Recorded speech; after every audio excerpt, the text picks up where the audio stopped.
हे दोस्तों, कैसे हैं आप लोग। उम्मीद करता हूं आप सभी लोग मजे में होंगे, पढ़ाई लिखाई कर रहे होंगे। दोस्तों, मैं आपका दोस्त एचएन सिंह और आपका टीचर, आपका दोस्त, आपका मित्र, सब कुछ मैं ही हूं। तो दोस्तों, आपके सफर में मैं आपको बहुत मदद करने वाला हूं। आपके सफर से ताल्लुकात है आपके जॉब तक का जो सफर है, वो उस सफर की मैं बात कर रहा हूं। अगर आप सरकारी जॉब लेना चाहते हैं, एसएससी के कोई भी एग्जाम्स निकालना चाहते हैं, बैंकिंग का निकालना चाहते हैं, डिफेंस का निकालना चाहते हैं, तो आप हमारे साथ जुड़े, हमारा चैनल सब्सक्राइब करें। मजा आएगा दोस्तों हमारे साथ पढ़कर। तो आज की इस वीडियो में मैं आपको बताने वाला हूं इडियम्स एंड फ्रेजेस का नेक्स्ट पार्ट, यानी जो पार्ट 1 में आपने पढ़ा 1 से लेकर के 10 एक्सरसाइज तक। इस वीडियो में थोड़ी वीडियो बड़ी होने वाली है, आपको कंटेंट दिया रहेगा। आप डिस्क्रिप्शन बॉक्स में जाए, वहां से कंटेंट पे डायरेक्ट जाएंगे, जो चैप्टर खोलना चाहे वही चैप्टर खुलेगा। इससे आपका डाटा भी व्यर्थ बर्बाद नहीं होगा। तो दोस्तों, चलते हैं हम क्लासरूम में और आपको 11 नंबर एक्सरसाइज से लेकर के 20 नंबर एक्सरसाइज तक आज मैं कंप्लीट कराने वाला हूं इस वीडियो के अंदर। वो भी खाली देखने मात्र से याद हो जाएगा, आपको रटने की ज्यादा आवश्यकता नहीं है। वीडियो को देखिए और एक अच्छा सा नोट्स बनाइए, क्योंकि जॉब करके आपको नोट्स कमाना है और समाज में आपको मान प्रतिष्ठा सब चीज कमाना है। तो चलिए दोस्तों, हम आपको लेके चलते हैं अपने क्लासरूम। तो आइए, हमारे क्लासरूम में बहुत बहुत स्वागत है दोस्तों। मैं आपका दोस्त एचएन सिंह। आज मैं आपको एक्सरसाइज 11 से लेकर के 20 तक पूरा के पूरा इडियम्स एंड फ्रेजेस जो 20 तक में आता है उसको मैं पूरा कराने वाला हूं। और आप लोगों से गुजारिश करता हूं, आप लोगों से जो है विनती करता हूं, आग्रह करता हूं, रिक्वेस्ट करता हूं कि आप हमारे चैनल को आप जो है सब्सक्राइब कीजिए, ताकि क्या होगा, जब भी मैं वीडियो अपलोड करूंगा तो आप तक मिल जाएगी सबसे पहले। तो चलिए, हम आज एक्सरसाइज 11 को शुरू करने वाले हैं। यहां से जो आपको बेनिफिट्स मिलेगा, ये आपको आपके एग्जाम्स में बहुत ज्यादा कारगर साबित होने वाली है। तो चलिए, हम शुरू करते हैं आज एक्सरसाइज 11। तो जैसा कि आप देख रहे हैं, एक्सरसाइज 11 क्या कह रहा है। 11.1 जो है लिखा है हेल्टर एंड स्केल्टर। देखो, हेल्टर स्केल्टर, इसको हेल्टर एंड स्केल्टर भी बोल सकते हैं, हेल्टर स्केल्टर भी बोल सकते हैं। तो हेल्टर स्केल्टर का मतलब होता है इन डिसऑर्डरली हेस्ट। हेस्ट मतलब जल्दी में, फुर्ती में। डिसऑर्डरली मतलब जैसे तैसे में। ठीक है, तो अगर आप जैसे तैसे में कोई काम करते हैं तो उसको आप बोल सकते हैं डिसऑर्डरली हेस्ट। तो उसको आप बोल सकते हैं डिसऑर्डरली हेस्ट, यानी जैसे तैसे, लतर फतर। ठीक है, हिंदी में बहुत तरह से बोलते हैं। तो इसका यह मतलब होता है जैसे सभी चोर जैसे तैसे भाग गए। ठीक है, तो बोल सकते हैं all the thieves went away या रैन अवे हेल्टर स्केल्टर, मतलब जैसे तैसे सभी चोर भाग गए। नेक्स्ट है ए हरकुलिन टास्क। क्या है नेक्स्ट? है हरकुलिन टास्क। तो हरकुलिन टास्क को देखिए, हरकुलिन मतलब होता है भारी भरकम, टास्क मतलब कार्य। तो भारी भरकम कार्य जो आसानी से ना हो सके उसको बोलते हैं ए हरकुलिन टास्क। इसकी इंग्लिश मीनिंग लिखी हुई है ए वेरी डिफिकल्ट टास्क, जो कठिन हो करने में। नेक्स्ट है टू हिट द जैकपॉट। इस पर एक सॉन्ग भी है, hit the jackpot, hit the jackpot. देखो, हिट द जैकपॉट का मतलब होता है बाजी मार लेना। ठीक है, जैसे जैकपॉट का मतलब होता है अवार्ड देने के लिए रखा हुआ है भाई, जो अच्छा काम करेगा वो अवार्ड को ले जाएगा। हिट द जैकपॉट का मतलब अवार्ड जीत लेना। यहां लिखा है to win a large prize और अमाउंट, काफी बड़ा अमाउंट या काफी बड़ा प्राइज। ठीक है, जो सबके लिए मुश्किल हो, सबके बस की बात नहीं हो, लेकिन आप अगर वहां जीत लेते हैं तो आपके लिए कहा जा सकता है to hit the jackpot. Clear हो चुका होगा। नेक्स्ट हम लोग चलते हैं नंबर 4 में। इसमें लिखा है to go the whole hog. To go the whole hog, hog मतलब पार्ट होता है, तो होल पार्ट से होकर गुजरना, इसका मतलब पूरी तरह से। To go the whole hog का मतलब होता है संपूर्ण रूप से काम कर लेना, क्योंकि हॉग मतलब होता है पार्ट। ठीक है, तो क्लियर हो चुका है। To do something thoroughly, thoroughly मतलब पूर्ण रूपेण कर लेना, उसको बोलते हैं to go the whole hog. Next है टू पिक होल्स। देखो, टू पिक होल्स, होल का मतलब होता है कमियां। ठीक है, जैसे गांव में एक कहावत है, चलनी हसलन सूप के जिनका अपने 72 को छेद, ऐसे बोलते हैं ना। तो वही होल्स होता है, होल्स मतलब कमियां होती है। ठीक है, तो वही टू पिक द होल्स का मतलब टू फाइंड द फॉल्ट्स। कुछ आदमी को होल्स चुनने की आदत होती है, हर इंसान में कुछ ना कुछ कमियां वो खोजते हैं। अगर पूरी तरह से अच्छे आदमी है तो सोचेगा इसमें कुछ ना कुछ तो कमी होगी, तो वो कमियों पर ध्यान देता है। जैसे मक्खियां जो है आपके सुंदर बदन पे नहीं बैठती है, वे आपका जहां घाव होता है ना उसी पे बैठती है। उसी तरह से कोई इंसान आप में लाख खूबियां हो, लेकिन खूबियों को नहीं देखेगा, आपके अंदर की कमियों को बाहर निकालना चाहता है, तो उसको बोलते हैं टू पिक द होल्स। आप कह सकते हैं कि मेरे अंदर कमियों को बाहर नहीं निकालो, मेरी खूबी को तो देखो। ठीक है, तो आप बोल सकते हैं don't pick my holes, please see my talent. इस तरह से आप बोल सकते हैं। नेक्स्ट है बाय हुक और बाय क्रुक।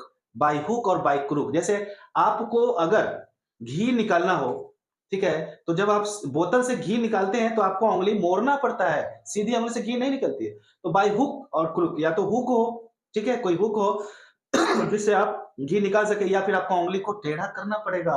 तो वही है बाय हुक और बाय क्रुक का मतलब बाय वन मीन्स और अनदर, एक तरीका से नहीं तो दूसरे तरीका से। यानी किसी भी तरीके से कोई भी काम पूरा कर लेना, that is called by hook और बाय क्रूक। जैसे कुछ लोग नौकरी प्राप्त करना चाहते हैं तो वे बोलते हैं कि घूस देकर के भी अगर होगा तो मैं करूंगा, यानी अच्छे तरीके से, ईमानदारी से या फिर बेईमानी से, लेकिन वो नौकरी लेना ही चाहता है। मैं ऐसे लोगों को सजेस्ट नहीं करूंगा। हम चाहते हैं कि समाज के सभी लोग ईमानदारी से जॉब ले। ठीक है, तो बाय हुक और बाय क्रूक का मतलब किसी भी तरीके से कोई भी काम करना, that is called by hook और बाय क्रूक। नेक्स्ट है on the horns of dilemma. Horns मतलब होता है सींग, डायलेमा मतलब दुविधा। तो दुविधा के सींग पे होना, इसका मतलब किसी भी क्रिटिकल सिचुएशन में होना और आपको समझ में नहीं आता है कि क्या करे क्या नहीं करे, यानी कंफ्यूजन में होना, मुश्किल में होना, डिसीजन ना ले पाना, that is called on the horns of dilemma. जैसे कभी कभी आपको क्या होता है आपके घर में, जैसे वाइफ और आपकी जो माँ है, तो दोनों लड़ जाती है। कभी-कभी आपको ऐसा लगता है कि अगर माँ की तरफ से बोलते हैं तो मेरी पत्नी नाराज़ हो जाएगी, और पत्नी की तरफ से बोलते हैं तो माँ नाराज़ हो जाएगी। उसी तरह से उस समय आप क्या होते हैं, आप जो है इस डायलेमा के हॉर्न्स पे आ जाते हैं, दुविधा के सींगों पे आ जाते हैं। इसका मतलब आप मुश्किल घड़ी में फँस जाते हैं कि क्या किया जाए, क्या ना किया जाए। तो उम्मीद करता हूँ on the horns of dilemma आपको समझ में आ गया होगा। इसी तरह से नेक्स्ट इडियम है ए डार्क हॉर्स। डार्क, अंधेरा तो दिखता नहीं है, काला भी अंधेरे में नहीं दिखता है, तो ये डार्क हॉर्स जो होगा वो तेज दौड़ता है और वो दिखता नहीं है। वो सबसे पहले पहुंच जाता है, बाजी वही मारता है, लेकिन वो किसी को दिखता नहीं क्योंकि डार्क है, अंधेरा टाइप का, ब्लैक है, वो दिखता नहीं है। इसीलिए इसको कहते हैं छुपा रुस्तम, छुपा हुआ। ठीक है, ये डार्क हॉर्स जो है अन एन अनएक्सपेक्टेड विनर, जिस पर आशा नहीं करता था लोग कि वही विजेता बनेगा, लेकिन वो बन गया विजेता, तो उसको बोलते हैं एन अनएक्सपेक्टेड विनर, यानी छुपा रुस्तम। चलिए हम नेक्स्ट इडियम की ओर चलते हैं। लिखा है to flog a dead horse. देखिए, घोड़ा जब मर जाएगा उसको आप कितनों फ्लॉग कीजिएगा, उड़ाने की, दौड़ाने की कोशिश करोगे, क्या वो दौड़ेगा? नहीं ना दौड़ेगा। उसी तरह से जो कार्य असंभव है, जिसको आप कर ही नहीं सकते, उसको करने की कोशिश करते हैं तो वह काम नहीं हो पाता है, यानी to try to do something impossible. जो चीज असंभव है उसको करने की कोशिश करना, that is called to flog a dead horse. Next idiom है at the 11th hour. 11th hour, देखो ये जो घड़ी होती है ना दीवार में लगाते हो, उसमें टोटल 12 आवर्स ही होते हैं, और अंतिम जो है वो 12 आवर्स पे एंड हो जाता है। तो उसका जो अंतिम है वो 11 है, 11 के बाद लास्ट आ जाता है। ठीक है, तो यहाँ पर एट द 11th आवर का मतलब होता है घंटे के अंदर होना, 11 से 12 के बीच में होना। जैसे कोई व्यक्ति अब तब में मरने वाले हैं, तो आप कह सकते हैं कि my grandfather is at the last last hour, या फिर आप कह सकते हैं my grandfather at the 11th hour, मतलब मेरे दादाजी अंतिम स्थिति में हैं। तो एट द लास्ट आवर का मतलब भी होता है अंतिम स्थिति में होना। तो उम्मीद करता हूं एक्सरसाइज 11 आपको समझ में आ गया होगा। और अगर आप नए व्यूअर से पहली बार मुझसे मुलाकात हुई है आपको, तो मैं आपको बोलूंगा कि आप पहले जाकर के हमारा जो फर्स्ट वीडियो है इडियम्स एंड फ्रेजेस का, उसको निहारिए, उसको देखिए, उसको सीखिए, उसके बाद आइएगा हमारे इस वीडियो में। इस वीडियो में आप लोगों का बहुत बहुत स्वागत है, लेकिन पहले तो आप हमारे फर्स्ट वीडियो को देखिए, वहां पर आपको बहुत कुछ सीखने को मिलेगा। उसके बाद आप इस वीडियो को देखिएगा। सीरीज में चलिए ना। तो चलिए हम आप लोगों को एक्सरसाइज 12 की ओर, तो हम आपका एक्सरसाइज 12 में बहुत बहुत स्वागत करते हैं। एक्सरसाइज 12 का जो फर्स्ट इडियम है वो है to cut no ice. To cut no ice, to fail to make an impression. इसका मतलब है जो आइस है, जो बर्फ है, उसको आप काटने की कोशिश कर रहे हैं, लेकिन कोई भी आइस आपने नहीं काटा, यानी असफल हो गए। आइस काटने के लिए बहुत लोग गए थे क्योंकि आइस ठंडा होता है और उसको आपको काटना होता है, तो ठंड के मारे लोग भागता है। वो काम अगर आप कर देते तो लोगों के बीच आपका इंप्रेशन बन जाता है। तो टू कट नो आइस का मतलब होता है अपना इंप्रेशन, अपना जो वर्चस्व है, अपना जो वाहवाही है, अपना जो प्रशंसा है, वे आप नहीं बना पाए समाज में, आप लोग अपनी लोकप्रियता नहीं बना पाए। तो इसका मतलब है आपने कट नो आइस, कोई आइस नहीं कट किया। बोल सकते हैं कि मोहन समाज में अपना इंप्रेशन नहीं बना सका। मोहन कुड नॉट कट, आप बोल सकते Mohan cut no ice. Mohan could cut no ice in his society. Mohan अपने, चलिए देखते हैं नेक्स्ट इडियम जो है वो है the ins and outs. Ins and outs का मतलब अंदर बाहर सभी जगह। तो इन्स एंड आउट्स का मतलब जैसे कोई भी आप काम शुरू करने वाले हैं तो उसका जो पॉजिटिव पक्ष है, जो निगेटिव पक्ष है, उन सारे पक्षों को समझिए, उसके बाद बिजनेस कीजिए। तो ये इन्स एंड आउट्स मतलब निगेटिव पॉजिटिव सारे डिटेल्स, उसको बोलते हैं द डिटेल्स एंड कॉम्प्लेक्सिटीज। किसी भी बिजनेस, किसी भी कार्य के हर एक पहलू पर ध्यान देना, एक सॉरी ए टू जेड तक बातों को समझना, that is called ins and outs. आप बोल सकते हैं कि स्कूलिंग या opening a school is not easy because दूसरा एग्जांपल मैं देता हूं। जैसे आप बोल सकते हैं कि किसी भी बिजनेस का बिना इन्स एंड आउट्स जाने आप उसे रन नहीं कर सकते, ठीक है। तो वहां इन्स एंड आउट्स का मतलब होता है पूरी जानकारी लिए बिना। तो चलिए हम आगे बढ़ते हैं। नेक्स्ट है to keep an eye on. To keep an eye on का मतलब एक आंख अपनी काम पे रखना और एक आंख जो है आप वाचिंग के लिए रखना, यानी जो चीज आपको देखने के लिए रखा गया है उस पर निगरानी रखना कि कहीं काम गड़बड़ तो नहीं हो जाए। तो to keep an eye on का मतलब होता है टू वॉच ओवर क्लोजली, बहुत ही सतर्कता पूर्वक किसी चीज पर ध्यान रखना, निगरानी रखना, यानी सतर्क रहना किसी भी चीज के प्रति। चलिए नेक्स्ट इडियम है to keep a person in the dark. क्या है? To keep a person in the dark मतलब किसी को अंधेरे में रखना। इसका यह मतलब है कि किसी को जानकारी नहीं देना, लाइट ही नहीं दिखाना ताकि सब लोग देख लेगा बात क्या है, सो गुप्त रखना। तो यही चीज लिखा है, इसका जो इंग्लिश मीनिंग है to keep something hidden from a person, मतलब किसी व्यक्ति से किसी चीज को छुपाए रखना। To keep a person in the dark, इसका यह मतलब हुआ। अगर अगर ऐसा नहीं रखते तो आप ट्रांसपेरेंसी रखिए। ट्रांसपेरेंसी रखने मतलब to do something above board, सबके सामने कीजिए ताकि कोई आप पर शक संदेह न करे, जो भी बातें आप स्पष्ट रूप से बता दीजिए। नेक्स्ट है to keep pace with. To keep pace, pace मतलब होता है गति, विथ मतलब किसी के साथ। टू कीप पेस विथ का मतलब टू एडवांस और प्रोग्रेस इक्वली फास्ट विथ, इसका मतलब किसी के साथ कदम से कदम बढ़ा के चलना। जितना फास्ट आपका कॉम्पिटिटर है उतना ही फास्ट आप भी चल रहे हैं, इसका मतलब टू कीप पेस विथ। जैसे अभी अनिल अंबानी मुकेश अंबानी के साथ नहीं चल पा रहे, पिछड़ गए, तो कोई सलाह उनको दे सकता है कि Anil Ambani should keep his pace with Mukesh Ambani. Anil Ambani को भी मुकेश अंबानी के साथ कदम से कदम बढ़ा मिला के चलना चाहिए, ऐसा आप किसी को एडवाइस कर सकते हैं। चलिए नेक्स्ट क्या है? To keep somebody at arm's length. देखो भाई स्कूल में रहते हो तो प्रेयर में क्या होता है, एक हाथ की दूरी बनानी होती है ना, तो आर्म्स लेंथ पे रहना मतलब कुछ दूरी बनाए रखना, यानी टू कीप समबडी अवे, किसी से क्या होना, दूरी बनाए रखना, या किसी व्यक्ति से खुद ही दूर रहना या उसको दूर रखना। नेक्स्ट है to keep up one's heels. देखो to keep up one's heels का मतलब होता है, देखिए यहाँ पर हिल्स मतलब होता है कमजोरी, ऐसे तो पहाड़ी होती है, तो इसका हिल्स मतलब क्या होगा, कमजोरी। इसका मतलब to keep up one's heels, इसका मतलब अपने कमजोरियों को हटा के रखना, एंजॉय करना, आनंद लेना। टू एंजॉय वन सेल्फ यानी खुद का एंजॉय करना। क्लियर हो चुका है। नेक्स्ट है to leaps and bounds. To leaps and bounds का मतलब होता है वेरी रैपिडली, यानी बहुत ही तेजी से। लिप्स एंड बाउंड्स, कूदते फांदते कोई काम करना, यानी बड़ी तेजी के साथ कोई भी काम करना। चलिए हम नेक्स्ट इडियम लेते हैं। यहां पर लिखा है to leave one in the lurch. To leave one in the lurch, इसका मतलब किसी को लर्च में, यानी किसी को लड़खड़ाते हुए अवस्था में छोड़ देना, ठीक है, बेसहारे अवस्था में छोड़ देना। To leave somebody in difficulty, इसका मतलब किसी को मुश्किल में छोड़ देना। तो क्लियर हो चुका है। लीव मतलब छोड़ देना, वन मतलब किसी को, इन द लर्च मतलब मुश्किल में, डगमगाती स्थिति में छोड़ देना। नेक्स्ट है to lie at someone's door. To lie at someone's door का मतलब कोई भी जिम्मेवारी किसी के दरवाजे होना, इसका मतलब किसी के जिम्मेवारी पे होना, किसी के हेडेक में होना कि मुझे ये काम करना है। तो टू बी एट्रीब्यूट टू, किसी के प्रति जिम्मेवार होना। क्लियर हो चुका होगा। चलिए नेक्स्ट इडियम जो है एक्सरसाइज 13 में है, वो हम लोग देखने वाले हैं। एक्सरसाइज 13 में बहुत बहुत स्वागत है दोस्तों।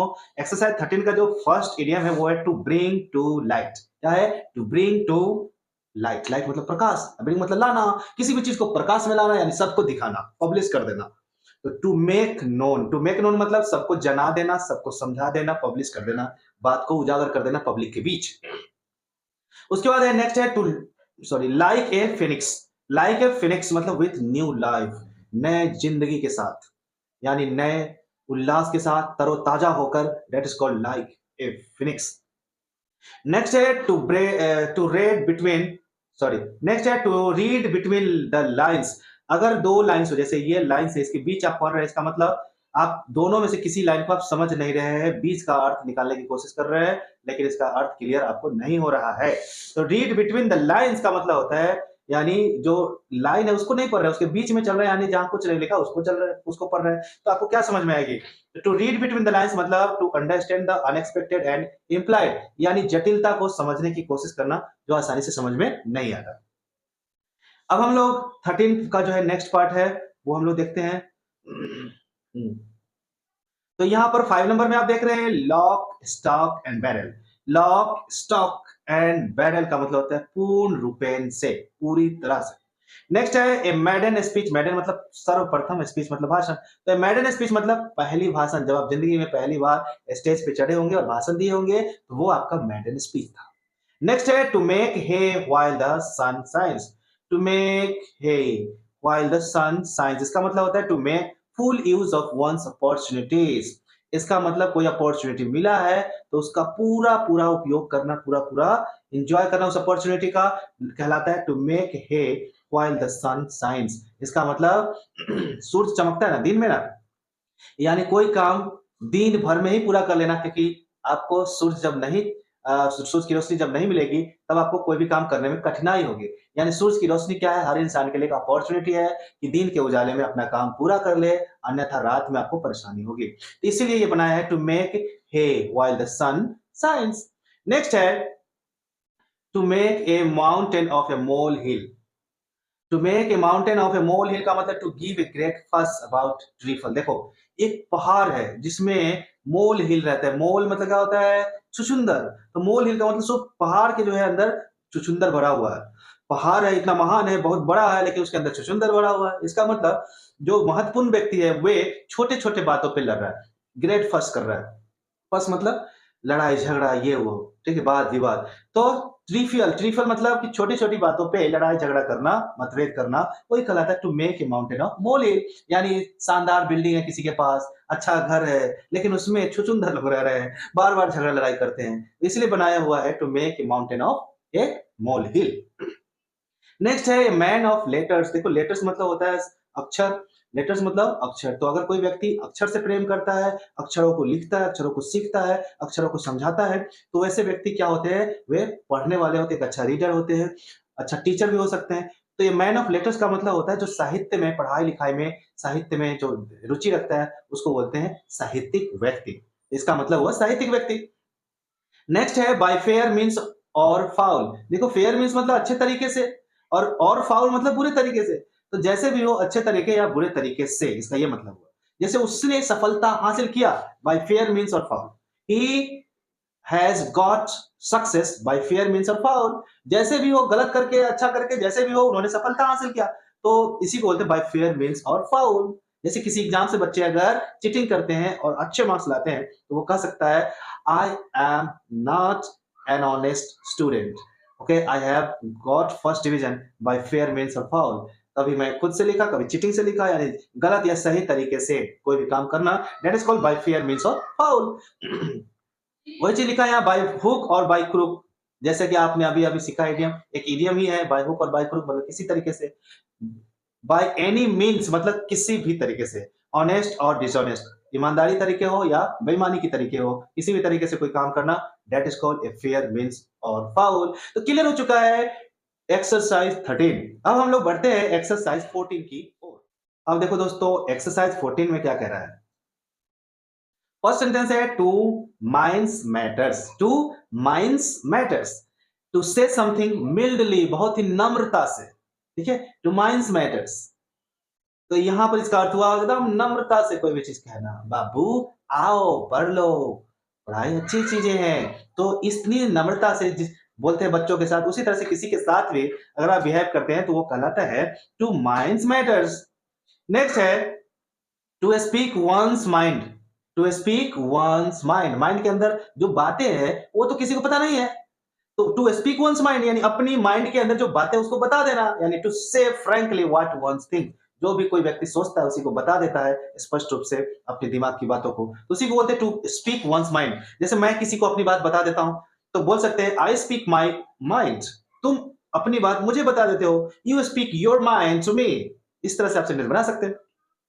नेक्स्ट इडियम है to be in two minds. To be in two minds का मतलब एक तो आप अपना काम कर रहे हैं, दूसरा कोई बोल गया है कि मेरा बैग भी देखना है यार, कोई चुरा के ना ले जाए, तो आप उधर भी एक दिमाग रख रहे हैं, यानी दो दो दिमाग आप रखे हुए। इसका मतलब दो काम में, यानी एक से ज्यादा काम में अलर्ट रहना, सतर्क रहना, यानी दो दो काम पर एक बार में ध्यान देना, यानी अलर्ट रहना। नेक्स्ट है once in a blue moon, blue moon मतलब आसमान का जो मून है, जो जो चंद्रमा है, वो एक जैसा एक ही दिन दिखाई देगा, अगले दिन कुछ ना कुछ उसमें परिवर्तन आ जाएगा, या छोटा होगा, दूसरी बात की वो लेट से आएगा। ठीक है, तो अगर मान लो कि चंद्रमा है और वो फुल मून डे में है, फुल मून नाइट यानी क्या बोलते हैं उसको, पूर्णिमा, पूर्णिमा के दिन एक ही दिन होता है, उस दिन वो पूरा पूरा दिखाई देता है। यानी once in a blue moon का मतलब होता है रेयरली, जिसको हिंदी में लोग कहते हैं अरे ईद का चांद हो गए हो क्या, ईद का चांद साल में एक ही बार होता है, इसलिए उसको बोलते हैं once in a blue moon. Blue का मतलब आसमान, ऐसे ब्लू मतलब नीला होता है, लेकिन ब्लू आसमान को डिनोट करता है, यानी आसमान का जो मून है वो एक जैसा बहुत ही कम दिखाई देता है, उसी को बोलते हैं रेयरली, यानी यदा कदा। नेक्स्ट है to face music. To face music का मतलब होता है, जैसे आप कोई गलत करके आए हो, घर में आपकी मम्मी भला बुरा कह रही है, तुम्हें डांट लग रहा है, तो आपको क्या लगता है कि यार म्यूजिक बजने लग गया, अब मुझे इस म्यूजिक को फेस करना होगा, यानी किसी के डांट फटकार को स्वीकार करना कि हाँ मम्मी हमने गलती किया। तो ये to accept consequence of one's mistake, कोई व्यक्ति अपनी गलतियों के परिणाम को स्वीकार करता है, उसे बोलते हैं टू फेस म्यूजिक। जैसे आपने कुछ गलती किया है, देखिए आपने घर से पैसा लेकर उसको खर्च कर दिया, अब आपको पापा से डर लग रहा है, तो आप अपने दोस्त को बोलते हैं इंग्लिश में, hey John, you know I have to face music from my father because he will scold me so much because I have spent lots of money. तो ऐसे आप बोल सकते हैं कि टू फेस म्यूजिक का मतलब अपनी गलतियों को स्वीकार करना, डांट फटकार को स्वीकार करना। नेक्स्ट है to get on one's nerves. Nerve तो समझ ही रहे हो, तो to get on one's nerves का मतलब होता है टू इरिटेट या प्रोवोक वन, किसी के नर्व को पकड़ लेना कि अच्छा वो कैसे नाराज होगा, कैसे इरिटेट होगा, उसको पता है, तो वो उसको उसके नर्व्स को पकड़ लिया, यानी जो चाहता है वो उससे करवाता है, उसको तंग किए रहता है, तो उसकी कमियों को समझता है वो नर्व, यहाँ खास करके नर्व कमी को, यानी किसी की कमी को पकड़ लेना मतलब उसको तंग करके उसको तबाह कर देना, उसको बिगाड़ना। नेक्स्ट है to turn over a new leaf. देखोगे कि जब पत्ते सड़ने लगते हैं तो सड़े हुए पत्तों से जो है, जो कीड़े मकोड़े हैं वे नए पत्तों पे चले जाते हैं, यानी जिंदगी को नए सिरे से जीते हैं। अगर उस सड़े पत्ते पे रह जाएंगे तो पत्ता जब टूट के गिरेगी तो उसके साथ साथ उसका जिंदगी नष्ट हो जाएगा, इसलिए वो फिर नए पत्ते पे टर्न कर जाता है ताकि फिर से वो जिंदगी जी सके। तो वही इसीलिए बनाया अंग्रेजों ने to turn over a new leaf. इसका मतलब होता है कि नए सिरे से जिंदगी को फिर से शुरू करना। जैसे समाज में कुछ ऐसा गलती कर देते हैं कि समाज के लोग आपको प्रताड़ित करते हैं और आप भाग करके नए जगह पे चले जाते हैं और वहां जीवन शुरू करते हैं, तो आप बोल सकते हैं, एक सेंटेंस बना सकते हैं, Raju turn over a new leaf इन दिल्ली। वो दिल्ली में चला गया और नए सिरे से जिंदगी जीने लगा। तो ये होता है to make a fresh start, नए सिरे से स्टार्ट करना, नए सिरे से जीना। नेक्स्ट है 8 नंबर में क्या है, to look down one's nose. To look down one's nose, देखो जब आप किसी से घृणा करते हो तो ऐसे देखते हो, ऐसे देखते हो, ठीक है, तो इस तरह से देखना, या इसका मतलब तिरस्कार की दृष्टि से देखना। अगर आपका भाई कुछ बड़ा कर लिया, कुछ बड़ी गाड़ी खरीद लिया, बंगला बना लिया और आपसे नहीं हो पाया, तो आपको भी अपने भाई के प्रति तिरस्कार होने लगता है। तो टू लुक कंटेम्पचुअसली एट, किसी भी व्यक्ति पे घृणा या जलन या भेदभाव की दृष्टि से देखना। नेक्स्ट है टू पे थ्रू वंस नोज। देखो एक्चुअली पैसा तो हाथ से ही पे करता है कोई, लेकिन अगर कोई नाक से कर रहा है इसका मतलब पैसा उसके पास बहुत है, यानी बेफिजूल का खर्च कर रहा है, नाके से दे देना है, ठीक है। तो टू पे एन एक्सेसिव प्राइस, यानी 5 रुपए का चीज है, आपने बोला रखना लो भाई, 10 रुपए रख लो, तो ये कैसे खर्च कर रहे हैं आप, एक्सेसिव प्राइस, बहुत ज्यादा प्राइस पे कर दे रहे हैं, जबकि उतना प्राइस उसका है नहीं, उसी को बोलते हैं नाक से पे करना, यानी टू पे थ्रू द नोज। नेक्स्ट है ऑफ एंड ऑन। ऑफ मतलब कट जाना, अलग हो जाना, ऑन मतलब जुड़ जाना। तो ऑफ एंड ऑन का मतलब होता है कभी आना कभी जाना, मतलब कभी कभार। ऑफ एंड वन, ऑकेजनली या नाउ एंड देन, इसका मतलब कभी कभार, इसका मतलब होता है कभी। चलिए शुरू करते हैं एक्सरसाइज 15। एक्सरसाइज 15 में आप सभी लोगों का बहुत बहुत स्वागत। देखिए एक्सरसाइज 15 का जो वन है वो क्या कह रहा है, an open book. Open book का मतलब होता है something that one can understand well, कोई भी चीज जिसे कोई बेहतर तरीके से समझ सकता है उसको बोलते हैं ओपन बुक। ओपन बुक का मतलब होता है खुला हुआ, खुलेआम। जैसे यूट्यूब के ऊपर क्या होता है, बहुत सारे कोर्स, पेड कोर्स होते हैं और बहुत सारे फ्री में मिलता है, तो जो फ्री का है उसको कोई भी देख सकता है, जब चाहे तब देख सकता है, उस पर किसी से ऑर्डर लेने की जरूरत नहीं, ओपन बुक है वो। उसी तरह से कोई व्यक्ति ओपन बुक होता है, उसका मतलब कि उसके मन की जो भी बातें आप जान सकते हैं, वो छुपाएगा नहीं, ओपन बुक है, किसी को भी बता देगा, ठीक है, तो उसको बोलते हैं ओपन बुक। नेक्स्ट क्या है, एट ए स्नेल स्पेस। देखो स्नेल्स मतलब क्या होता है, घोंघा, ठीक है, जो धीरे धीरे धीरे धीरे गति करता है। एट ए स्नेल स्पेस, स्पेस मतलब होता है गति, स्नेल स्पेस का मतलब घोंघे की गति, मतलब स्लोली स्लोली कोई काम करना, तो that is called very slowly, बहुत धीमा।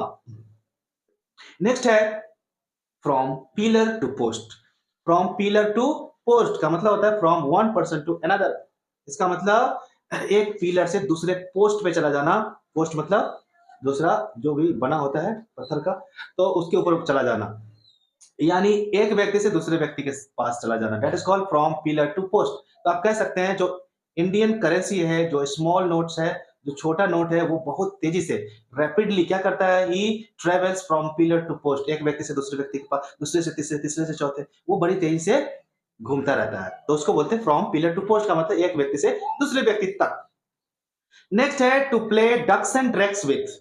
Play ducks and drakes with मतलब किसी भी धन दौलत के साथ डक्स एंड ड्रैग्स कर देना, इसका मतलब तितर बितर कर देना पैसे को, ठीक है, या कोई भी धन को। टू स्पेंडर या टू वेस्ट मनी केयरलेसली मतलब बिल्कुल निफिकिर होकर, बिल्कुल चिंता मुक्त होकर के पैसा को बर्बाद कर देना। खास करके लड़के लोग ऐसा करते हैं, गर्लफ्रेंड के पीछे मम्मी पापा के पैसा को बर्बाद करते हैं। तो बोल सकते हैं Raju plays ducks and drakes with the money of his father. Raju अपने पापा के पैसा को तितर बितर कर रहा है। नेक्स्ट है to play second fiddle. To play second fiddle इसका मतलब टू प्ले सेकेंड रोल। जैसे फर्स्ट रोल जो है हीरो होता है, हीरो के अलावा और बाकी सब जो लोग सब सेकेंड रोल में आते हैं, यानी बैकग्राउंड रोल, ठीक है, तो उसको बोलते हैं टू प्ले सेकेंड फिडल। जो मुख्य किरदार नहीं निभाता है वैसे लोग को बोलते हैं कि ये सेकेंड फिडल निभा रहा है। नेक्स्ट है to pour cold water on. Pour मतलब उड़ेल देना, डाल देना। कोल्ड वाटर, कोल्ड ठंडा पानी, ऑन मतलब किसी की योजना पर, तो किसी की योजना पे ठंडा पानी डाल देना, इसका मतलब उसको बोलना है अरे भाई सब फॉल्स बातें मत करो, ऐसा वैसा। कोई आपको बोला कि मैं मेडिसिन का दुकान खोलने वाला हूँ, वो अच्छा चलेगा, मैं कुछ जानता भी हूँ, तो वो आदमी कह रहा अरे अरे अरे बचा लिया मैं टाइम से तुमको, मेडिसिन तो मत खोलो यार, घाटा का सौदा है, ये है वो है, कह के आपके जो करेज यानी करेजियसनेस है, आपकी जो उत्तेजना एक्साइटमेंट है उसको खत्म कर दिया, और आप कल डिसीजन लेना हम कपड़ा की दुकान खोलेंगे, चाहे चनाचूर बेचेंगे। तो आपके प्लान को डिस्करेज कर दिया, यानी हतोत्साहित कर दिया। नेक्स्ट क्या है द प्रोज एंड कॉन्स। देखो अभी इस तरह का इडियम आप बहुत आपने पढ़ा है कि ins and outs, pros and cons, ठीक है। तो ये प्रोज एंड कॉन्स का मतलब होता है एक एक जानकारी, यानी संपूर्ण जानकारी। Arguments for and against something, यानी किसी भी सब्जेक्ट पर, किसी भी विषय पे पूरी तरह से तर्क वितर्क होना, उसका अच्छा है उसकी बुराई, ठीक है, तो हर चीज जानकारी लेना, तर्क वितर्क करना, that is called pros and cons. ठीक है, तो इसका इस्तेमाल आप बिजनेस के लिए भी कर सकते हैं कि before starting your business you must know the pros and cons of this business. इस बिजनेस का नेगेटिव और पॉजिटिव सभी पॉइंट्स को जान लीजिए, प्रोज एंड कॉन्स जान लीजिए, तब बिजनेस कीजिएगा भैया, नहीं तो गलती हो जाएगा आपसे। तो समझ चुके हैं कि प्रोज एंड कॉन्स क्या होता है। नेक्स्ट है to pull out all the stops. To pull out all the stops, all the stops का मतलब रुकावटें, सभी रुकावटों को, स्टॉप्स को पुल आउट कर देना, बाहर कर देना, यानी to do everything in one's power, यानी अपने पावर में अपने अनुकूल किसी भी चीज को डाल देना, तो उसी को बोलते हैं to pull out all the stops. ठीक है, जैसे आप एक नेता है और समाज बहुत सारी बुराइयां थी, लेकिन आपने क्या किया, अपने बल पे अपने पावर लगा करके सभी बुराइयों को, सभी कमियों को समाज से दूर कर दिया, तो आप बोल सकते हैं I pulled out all the stops in my society being a leader, मतलब नेता होकर। हो चुका है क्लियर। नेक्स्ट है to pull one's weight. To pull one's weight मतलब to do one's fair share in a job या प्रोजेक्ट। इसका मतलब होता है कि कोई प्रोजेक्ट है या कहीं जॉब में है आप, आपके हिस्से में जो काम पड़ा है वो उसको पूरी तरह से निपटाना, अपनी वेट, अपने वजन, अपनी भार को आप खुद निपटाते हैं, अपनी जिम्मेदारियों को आप खुद समझते हैं, खुद निपटाते हैं, उसी को बोलते हैं टू पुल वंस वेट। जैसे मैं अपनी जिम्मेदारी खुद समझता हूं, I know how to pull my weight. ठीक है, क्लियर हो चुका है। तो 10 नंबर में क्या कह रहा है यहां, to put this and that together, इसको उसको सबको जोड़ करके बनाइए, यानी to infer from certain circumstances, यानी एक निश्चित सर्कमस्टांसेस को गंभीरता से समझना, इसको उसको जोड़कर वो आया था, क्यों आया था वो, उसका तो कोई काम नहीं था, तो ये सारी चीजों को सोच विचार करना और निष्कर्ष निकालना। तो बहुत सारी चीजों पे विचार करके, स्थिति परिस्थिति पे विचार करके तब निष्कर्ष पर पहुंचना, that is called to put this and that together. आई बात समझ में। अब हम चलते हैं एक्सरसाइज 16 की ओर, तो बने रहे हमारे इस वीडियो के अंत तक, हम आपको लेके चलेंगे एक्सरसाइज 16। तो एक्सरसाइज 16 में आपका बहुत बहुत स्वागत है दोस्तों। यहाँ पर जो फर्स्ट इडियम है वो है to pick a quarrel. To pick a quarrel का मतलब to start a quarrel deliberately. Deliberately मतलब जानबूझ करके किसी क्वारल, किसी झगड़े को उठाना, झगड़े को उठाना, पिक करना मतलब जैसे आपको लड़ने का मन है, या फिर आप शराब पी के आए, तो दोनों हालत में आप पीक एक्वायरल कर सकते हैं, बेअर्थ में झगड़ा कर सकते हैं, लंगी लगा सकते हैं, किसी को उल्टा सकते हैं। तो बेवजह झगड़ा शुरू करना, that is called a pick, sorry to pick a quarrel होगा। नेक्स्ट है to beg the question. To beg the question का मतलब होता है टू टेक फॉर ग्रांटेड। इसका मतलब किसी के आग्रह को स्वीकार करना, टू टेक फॉर ग्रांटेड, स्वीकारा जाना किसी भी चीज के लिए, टू बेग द क्वेश्चन। चलिए नेक्स्ट क्या है, out of the question. Out of the question का मतलब कि ये सवाल ही गलत है, ऐसा संभव ही नहीं है, बोलता है ना, this is out of question, मतलब ये डिफिकल्ट है, that is not possible to do, इसे करना बहुत ही मुश्किल है। ठीक है, जैसे आपने कुछ कहा कि आसमान में सीढ़ी लगाना है, ठीक है, आसमान में सीढ़ी लगाना है, स्वर्ग तक चला जाएगा, तो कोई अंग्रेज मैन कह रहा है, hey you are foolish, this is out of the question, it can not be done by human. Okay, मानव के द्वारा ऐसा नहीं किया जा सकता है, आउट ऑफ द क्वेश्चन मतलब इम्पॉसिबल है। नेक्स्ट है in the red. In the red मतलब होता है, रेड का इसके यहाँ पर मतलब है खतरा, खतरा। ठीक है, रेड मतलब लाल, लाल खतरा का प्रतीक होता है। इन द रेड यानी इन द डेट, डेट मतलब क्या होता है, कर्ज में होना, he is in the red now, वह अब कर्ज में है। He was earning a lot initially, but right now he had spent a lot in his business, but he did not get anything. He did not get any profit from his business. So right now he has fallen in the rate. इसका मतलब वह कर्ज में गिर चुका है। Any problem? No problem. Next है to take for a ride. To take for a ride, ride मतलब सवारी करना। To take for a ride का मतलब होता है to murder या to deceive, मर्डर करना या धोखा देना या फिर ट्रिक करना। ट्रिक मतलब ये होता है धोखा देना। तो to take for a ride का मतलब होता है धोखा देना या मर्डर करना। नेक्स्ट है ए रैट, ए रैट रेस, चूहे का दौड़। स्ट्रॉन्ग कंपटीशन को बोलते हैं ए रैट रेस। चूहा बहुत फुर्तीला होता है, एक बार चूहा भागने लगते हैं तो काफी चूहा एक बार में भाग जाते हैं, इसलिए बोलते हैं ए रैट रेस, मतलब चूहा दौड़ यानी स्ट्रॉन्ग कंपटीशन। नेक्स्ट है to smell a rat. To smell a rat इसका मतलब होता है सुराग हासिल होना, यानी कोई गुप्त बातों का पता चलना। तो suspect that something is wrong, यानी कुछ गलत हुआ है इसका संदेह करना, that is called smell a rat. खास करके चूहा जब मर जाता है तो ज्यादा महकता लगता है, कुछ ना कुछ तो गड़बड़ है, ऐसा बोलता। तो टू स्मेल ए रैट का मतलब संदेह करना, संदिग्ध बातों को पता लगाने की कोशिश करना। नेक्स्ट है red letter day. Red letter day का मतलब होता है ये जो आप देखते हैं कैलेंडर, कैलेंडर बहुत सारे डेज होता है, लेकिन कुछ कुछ डेज पर चिन्हित किया हो रहता है या कुछ पिक्चर बनाया हो रहता है, तो समझ आती है खास दिन है। लेकिन यहाँ रेड लेटर जो है, जो बहुत ही खास दिन, बहुत ही इंपॉर्टेंट डे जो है, उसको बोलते हैं रेड लेटर डे या एन ऑस्पिशियस डे, एक शुभ दिन और खास दिन। यहाँ पर आप लिख सकते थे auspicious day and important day, important day, उसको बोलते हैं ए रेड लेटर डे। नेक्स्ट है रेड हैंडेड। रेड हैंडेड मतलब क्या होता है, मतलब चोट पे पकड़ा गया, एकदम उसी जगह पकड़ा गया जहां पर उन्होंने क्राइम किया था। तो रेड हैंडेड मतलब in the act of committing a crime, मतलब कि अपराध करते वक्त, उसी को बोलते हैं at red handed. Any problem? No problem. Next है in the long run. In the long run मतलब लंबे मशक्कत के बाद, लंबे मशक्कत, लंबे मेहनत के बाद, उसको बोलते हैं इन द लॉन्ग रन। जैसे she has been IAS officer after a long run, मतलब लंबे रन के यानी लंबे जो स्टडी है, लंबे मशक्कत है उसके बाद। तो अल्टीमेटली वो अल्टीमेटली मतलब अंततः। चलिए हम आपको ले चलते हैं एक्सरसाइज 17 की ओर, तो आप समझने के लिए तैयार रहे। एक्सरसाइज 17 में आपका बहुत बहुत स्वागत है। चलिए हम एक्सरसाइज 17 में आपको विजिट करा दें। एक्सरसाइज 17 में लिखा है to run in the same group. To run in the same group का मतलब होता है टू एडवांस इन हार्मोनी, मतलब जो पौधा है एक ही साथ का मतलब कि एक ही क्वालिटी के सभी पौधे, क्योंकि मौसम के अनुकूल पौधा होता है, जहां पर जैसा मौसम वैसा पौधा। तो to run in the same group का मतलब होता है सेम ही पौधों के साथ रन करना, इसका मतलब होता है to advance in harmony. Harmony का मतलब मिलजुल कर, एक साथ मिलजुल कर आगे बढ़ना, that is called to run in the same group. Next है with a grain of salt.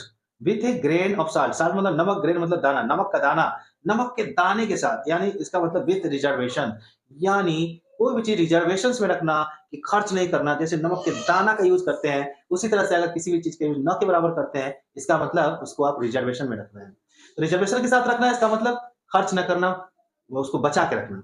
Next क्या है, ए गुड सैमरिटन। ए गुड सैमरिटन, ठीक है, तो गुड सैमरिटन का मतलब होता है ए हेल्पफुल पर्सन, जो किसी को मदद करने के लिए हमेशा तैयार रहता है, उसको बोलते हैं a good Samaritan. Samaritan. Next है ए स्केप गॉट।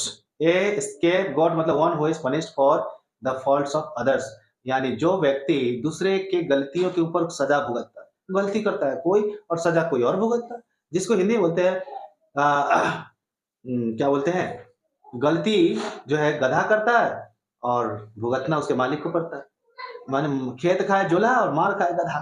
तो वही है यहाँ पर जो है टू स्केप गॉट। गॉट मतलब था बकरी, स्केप मतलब जो स्केप हो चुका है, जो निकल गया, यानी बच करके जो बचा, जो गलती किया वो तो भाग गया, और जो बचा उसी पर जो है प्रॉब्लम आ गई, उसी पर जो है प्रॉब्लम आ गई, उसको जेल भेज दिया गया, उसको सजा दिया गया, तो उसी को बोलते हैं स्केप गॉट। नेक्स्ट है टू पे ऑफ ओल्ड स्कोर्स। टू पे ऑफ ओल्ड स्कोर्स का मतलब होता है टू टेक रिवेंज, मतलब बदला लेना।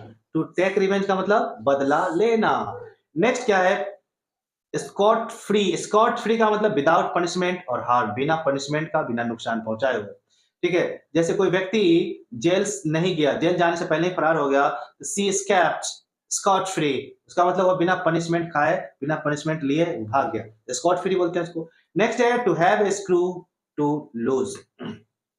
To have a screw to loose, loose मतलब ढीला करने के लिए, एक स्क्रू रखना, इसका मतलब टू यूज कोर्सन और फोर्स, मतलब कि अपना पूरा पावर लगा देना किसी भी चीज को हिलाने के लिए, किसी चीज को करने के लिए, पूरा करने के लिए। To have an screw to loose का मतलब कोई भी काम करने का पावर उसमें है। तो बोल सकते हैं कि मेरे बेटे में आईएएस बनने का पावर है, वो आईएएस बन सकता है। बोल सकते हैं my son has screw to loose IAS exam, इसका मतलब आईएएस एग्जाम क्रैक करने का पावर मेरे बेटे में है।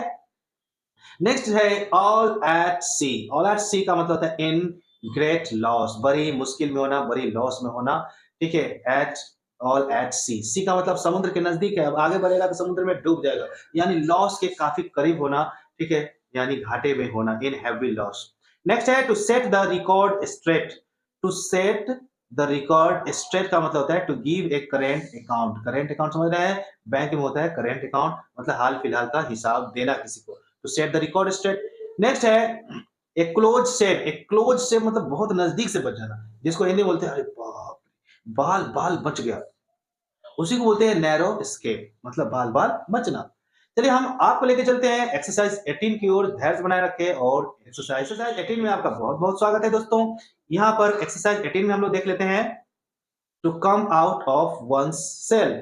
To come out of one shell, shell जो है घोंघा सेल के अंदर होता है ना, तो उससे बाहर निकलना, इसका मतलब टू बिकम लेस शाई रिजर्व्ड एक्सेट्रा, यानी शर्म को कम करना। किसी से अगर आप शर्मा रहे हैं तो शर्म को कम करना, इसका मतलब सेल से बाहर आना। जो लोग शर्माते हैं वो सेल में होते हैं, यानी अपने कक्ष में होते हैं, अपने रूम में छुप के बैठते हैं, घर घुसना होते हैं, घर में बैठे रहते हैं। तो घर से अगर बाहर निकलते लोगों से बात करते हैं, इसका मतलब आप अपना शर्म को आपने कम किया और अपने घर से बाहर, अपने सेल से बाहर आ गए। To come out of one shell का मतलब होता है सेल से बाहर आना। नेक्स्ट है to give the cold shoulder. To give the cold shoulder का मतलब होता है अपना कंधा देना, लेकिन ठंडा कंधा देना। इसका मतलब होता है कि किसी की चीजों में, किसी की प्लान में, किसी की योजना में रुचि ना लेना, यानी टू स्नब या टू शो डिसटेस्ट फॉर, किसी भी काम के लिए आप रुचि नहीं ले रहे हैं, इसका मतलब आपने अपना कंधा दिया लेकिन ठंडा कंधा दिया। आप कह सकते हैं हाँ ठीक है, कहते हो तो करके देखूंगा, तो ऐसा बोल रहे हैं, मतलब मन नहीं है आपको करने का, तो उसे बोलते to give the cold shoulder. इसी का नेक्स्ट पार्ट हम लोग देखते हैं, पार्ट नंबर 18। 18 में हम लोग आ चुके हैं और यहाँ हम देखने वाले हैं 18 का जो है थर्ड पार्ट, यानी 18 का थर्ड नंबर क्वेश्चन। तो थर्ड नंबर क्वेश्चन में लिखा है to cry on someone's shoulder, किसी के कंधे पे रोना, इसका मतलब to reveal one's problems to another person. किसी के कंधे पे जब कोई व्यक्ति ऐसे सर करके रोता है फप फप फप, तो अपनी हर समस्या को उसको बता देता है। तो वही रिवील करना, उजागर करना अपनी समस्याओं को किसी दूसरे व्यक्ति के प्रति, सारे समस्या को बता देना, that is called to cry on someone's shoulder. Next है at sixes and sevens. At sixes and sevens का मतलब होता है इन डिसऑर्डर, यानी जैसे तैसे, ठीक है, तितर बितर। बोल सकते हैं कि my baby spread my books at sixes and sevens, इसका मतलब मेरा जो बेबी है मेरी किताबों को इधर उधर फेंक फाक दिया, ठीक है। तो उसी को बोलते हैं एट सिक्सेस एंड सेवंस, यानी तितर बितर कर देना। नेक्स्ट है to jump out of one's skin. To jump out of one's skin का मतलब देखो, हम लोग शरीर के अंदर है, हमारा स्किन हमारे चारों तरफ से घिरा रहता है, अगर हम इस स्किन से भी बाहर निकल जाए, यानी इसका मतलब पूरा उत्तेजित होकर कोई काम शुरू करना। टू बी स्टार्टेड मतलब शुरू करना, काम को स्टार्ट करना। नेक्स्ट है to have something up one sleeve, यानी अपने स्लीव को, अपने आस्तीन को ऊपर रखना, इसका मतलब कॉन्फिडेंस बनाए रखना। देखो, to keep secretly for use when needed, यानी जब कोई भी जरूरत हो तो यस बोला, यस मैं तैयार हूं, ठीक है। तो जब भी जरूरत हो तो उस काम के लिए तैयार रहना और कोई भी योजना को गुप्त रखना। नेक्स्ट है to wear one's heart in one sleeve, यानी अपने दिल को अपने स्लीव में, अपने आस्तीन में रखना, ठीक है। इसका मतलब होता है टू एक्सप्रेस वंस इमोशन, अपनी इमोशन को, अपनी संवेदना को व्यक्त करना, specially one's love for somebody, खास करके तब जब किसी से किसी को प्यार हो जाता है, तब to wear one's heart in one sleeve, किसी के दिल को अपने स्लीव में, दूसरे का दिल है और आप अपने स्लीव अपने कपड़े के अंदर उसको रखते हैं, इसका मतलब आप और वो एक हो जाते हैं, अपने दिल की हर बात को बताते हैं। नेक्स्ट है टू एंड इन स्मोक, ये आप पढ़ चुके हैं पहले, चलो मैं दोहरा देता हूँ। टू एंड इन स्मोक का मतलब धुआं में खत्म हो जाना, धुआं में उड़ा देना, इसका मतलब अय्यासी में, शराब दारू में, सिगरेट में अपने पैसे को बर्बाद कर देना, यानी यानी टू गो वेस्ट, यानी खर्च कर देना, नष्ट हो जाना, बर्बाद हो जाना। नेक्स्ट है spick and spin. Spick and spin, इसका मतलब होता है spotlessly clean. Spick and spin इसका मतलब होता है पूरी तरह से साफ सुथरा। नेक्स्ट है in good spirits. In good spirits अच्छे मूड में होना, यानी इन ए प्लीजेंट मूड, एकदम गुनगुनाते हुए आना, एकदम नहा धोआ करके एकदम गुनगुना रहा है, इसका मतलब अच्छे मूड में, ठीक है। तो अच्छे मूड में होना यानी खुश मिजाज में होना। उम्मीद करता हूं कि आप एक्सरसाइज 18 अच्छी तरह समझ चुके होंगे। दोस्तों मैं आप लोगों को लेके चलता हूं एक्सरसाइज 19 की ओर। एक्सरसाइज 19 में आप सभी लोगों का बहुत बहुत स्वागत है। तो चलिए शुरू करते हैं। एक्सरसाइज 19 में आपका बहुत बहुत स्वागत है। चलिए शुरू करते हैं एक्सरसाइज 19। एक्सरसाइज 19 का जो फर्स्ट इडियम है वो है आउट ऑफ स्पिरिट। स्पिरिट का मतलब होता है आत्मा, इच्छा, ठीक है। जब कोई काम करने की इच्छा नहीं होती तो बोलते हैं मेरा आत्मा नहीं करता है। तो उसी तरह से आउट ऑफ स्पिरिट जब होता है तो आप स्पिरिट में नहीं होते, आप इच्छा के अंदर नहीं होते, आपका इच्छा खत्म हो चुका होता है। इसीलिए बोला जाता है कि आउट ऑफ स्पिरिट होना का मतलब इन लो स्पिरिट होना, यानी कम इच्छा में होना या डिप्रेस्ड होना। जिस काम को आप कर रहे थे उसे करने की रुचि नहीं होना उसमें, यानी डिप्रेस्ड होना, निंदित, बिल्कुल निंदित होना, यानी आपको लगना कि मैं ये जो कर रहा हूँ ये सही नहीं है। चलिए नेक्स्ट है to bring to a standstill. To bring to a standstill और तीसरा क्या है to come to a standstill. दोनों का मतलब होता है कुछ समय के लिए रुक जाना, लगातार कोई भी काम करते रहना और कुछ समय के लिए रुक जाना, यानी to come to a standstill या to bring to a standstill. तो ये क्लियर हो चुका है। नेक्स्ट है स्टैंडिंग जोक। देखो स्टैंडिंग जोक का मतलब मान लो कि एक व्यक्ति है जो स्टेज पे खड़ा है और लगातार हंसाते जा रहा है लोगों को, कुछ हंसने वाली बातें बोलता जा रहा है, लोग हंस हंस के लोटपोट होते जा रहे हैं। तो उसको, उस ऐसे जोक को बोलते हैं स्टैंडिंग जोक। लेकिन कभी कभार क्या होता है घर में कोई एक जोक, एक मिनट आधा मिनट की बातें से लोग हंसते हैं तो उसको तो बोलते हैं शॉर्ट जोक। लेकिन स्टैंडिंग जोक जो होता है वो लंबे समय तक कंटिन्यू चलने वाली जोक। वही लिखा है ए कंटिन्यूअस सब्जेक्ट फॉर मर्थ और रेडिकुल। रेडिकुल मतलब हंसने के लिए, मर्थ मतलब एंजॉय करने के लिए। तो हंसने या एंजॉय करने के लिए लगातार जो सब्जेक्ट चल रहा है, जो विषय चल रहा है, उस विषय को बोलते हैं स्टैंडिंग जोक। नेक्स्ट है ए storm in the tea cup. देखो टी कप जो होता है, ए storm in a tea cup मतलब जब आप चाय पीते हो तो उसके अंदर अगर तूफान उठ जाए तो वो कोई विनाशकारी नहीं हो सकता, लेकिन तूफान अगर समंदर के अंदर उठ जाए तो वो विनाशकारी हो सकता है। इसलिए कहा जाता है कि अगर तूफान अगर चाय के प्याले में उड़ता होना हो तो उससे कुछ नहीं होने वाला है। तो यहाँ पर कहा जा सकता है, किसी को कह सकते हैं कि तुम्हारा औकात ही क्या है, तुम कितनों कुछ कर लो कोई फर्क नहीं पड़ने वाला है। जिस तरह से a storm in a teacup होता है, तो आप बोल सकते हैं you can not do with me, okay, because you are a storm in a cup, teacup. ऐसे बोल सकते हो कि तुम टी कप में स्टॉर्म हो और कुछ नहीं हो और कुछ नहीं कर सकते हो, मेरे औकात से तुम्हारा औकात काफी नीचे। नेक्स्ट है to pull strings. To pull strings, तो यहां पर देखिए टू पुल स्टिंग्स का मतलब होता है टू कंट्रोल इवेंट्स और एक्शंस ऑफ अदर पीपल। जब कोई व्यक्ति कुछ गलत करता है या कोई घटना घटती है तो उस घटना या कोई व्यक्ति द्वारा क्रिएट किए गए सिचुएशन को अपने कंट्रोल में करना, यानी उस पर कंट्रोल करना, तो वो कहलाता है to pull strings. To pull strings मतलब जो सिचुएशन है उसको कंट्रोल करना। नेक्स्ट है to go down the stream. To go down the stream का मतलब होता है to move down the river. Stream जो होता है जलधारा, जलधारा में गिर जाना, इसका मतलब है कि वो जलधारा के साथ नदियों में चला जाना। पहाड़ पर अगर जलधारा है तो उसके साथ कहाँ चला जाना, नदियों के अंदर। तो वही कह रहा है कि to go down the stream का मतलब नदियों में जाकर के मिल जाना। नेक्स्ट है टू टेक टू टास्क। किसी व्यक्ति को टेक टू टास्क कर रहे हैं, इसका मतलब उसको बुला रहे हैं, उसको समझा रहे हैं कि ये काम कैसे करना नहीं करना है। तो ये चीज है, यानी काम करने के लिए उसको ट्रेनिंग देना, उसको उसका काम का जितना भी प्रक्रिया है, हिसाब किताब है, उसको समझाना। That is called to take someone to task. जैसे बोल सकते हैं my father took me to task, इसका मतलब मेरे पिता ने मुझे काम को समझाया। नेक्स्ट है wear and tears. Wear and tear का मतलब है डैमेजेस। जैसे किसी का बाइक ले गए, किसी की गाड़ी ले गए आप, और वहां पर आपने कुछ डैमेज कर दिया, उसमें कुछ खराबी ला दी है, तो यही वियर एंड टीयर है। तो उसको जो है आपको भुगतना पड़ता है, आपको पैसा देना पड़ता है उसके बदले। तो ये wear and tear, damage caused by ordinary use. Ordinary use किया आपने, सही से यूज नहीं किया, जिसकी वजह से डैमेज हो गया, तो उसको बोलते हैं wear and tear. Uncle I will pay you for wear and tear that I have damaged. मतलब अंकल मैंने जो डैमेज किया है उसके लिए मैं वियर एंड टीयर सहने के लिए तैयार हूँ। जो भी इसमें जो प्रॉब्लम आई है उस प्रॉब्लम के लिए मैं सहने के लिए तैयार हूँ। उसके बाद देखिए to cut one's teeth on. To cut one's teeth on का मतलब जो दांत 100 साल का है, 50 साल का, 80 साल का है, उस दांत को काट करके आप अपने लिए लगा लेते हैं। इसका मतलब है कि उस दांत से मतलब है कि वो जो व्यक्ति लंबे समय से जीवन का जो एक्सपीरियंस लिया है, उस एक्सपीरियंस का अगर आप यूज करते हैं, तो इसीलिए अंग्रेजों ने बनाया to cut one's teeth on, यानी दांत काट के अपने ऊपर लगा लेना, यानी उसका एक्सपीरियंस खुद यूज करना। जैसे आपके दादाजी अगर 100 साल के हैं, तो 100 साल उन्होंने जो जिया है उस एक्सपीरियंस का यूज आप कर सकते हैं और आसानी से जीवन में सफल हो सकते हैं। तो ये क्लियर हो चुका है एक्सरसाइज 19। अब हम बढ़ते हैं एक्सरसाइज 20 की ओर। तो एक्सरसाइज 20 में हम लोग तो देखिए एक्सरसाइज 20 में आपका बहुत बहुत स्वागत है। एक्सरसाइज 20 में जो फर्स्ट इडियम है वो है on tenterhooks. On tenterhooks का मतलब होता है waiting nervously for the result. जब कुछ गलत करते हैं, उसका परिणाम गलत आने वाला होता है, तो हम लोग नर्वस हो जाते हैं कि क्या होगा नहीं होगा। जैसे कोई क्राइम करके आया है तो वो डरा हुआ रहता है कि अब तो मुझे इसका परिणाम भुगतना पड़ेगा। उसी तरह से कोई विद्यार्थी एग्जाम दे के आया है और कुछ अच्छा नहीं किया है, कुछ अच्छा नहीं लिखा है, तो वो भी नर्वस होता है रिजल्ट के समय। तो बोल सकते हैं कि my sons are on tenterhooks right now because the examination the result of examination is going to be published today। आज एग्जामिनेशन का जो उसका रिजल्ट है वो पब्लिश होने वाला है, इसलिए बच्चे मेरे क्या है वो टेंटर हुक पे है। इसका मतलब वो नर्वस है। नेक्स्ट है to throw down the gauntlet. To throw down the gauntlet का मतलब है कि अपनी अपनी जो ताकत है, जो अपनी गुस्सा है लड़ाई के प्रति, वो बाहर निकालना। मतलब कि खेल के मैदान में ललकारना खिलाड़ियों को, आओ मेरे साथ लड़ो, ठीक है।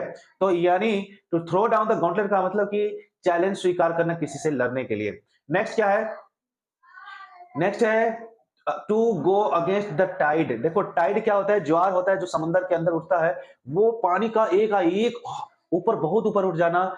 ये लग रहा है क्या आपको कि कोई व्यक्ति इसको रोक पाएगा? बिल्कुल नहीं। तो इस तरह की जो तूफान यानी जो आपको आफत है वो जिंदगी में अगर आता है और कोई व्यक्ति इसको कंट्रोल कर लेता है, तो कह सकते हैं कि he is going against the tide. Tide मतलब इतने बड़े आफत के साथ, इतनी बड़ी समस्याओं के साथ लड़ने के लिए तैयार है। तो यार टू अपोज द मेजोरिटी जो है ना, मेजोरिटी का मतलब लोगों का हुजूम, काफी लोग एक साइड है और आप अकेले उन लोगों का सामना कर रहे हैं, तो उसी को बोलते हैं to go against the tides.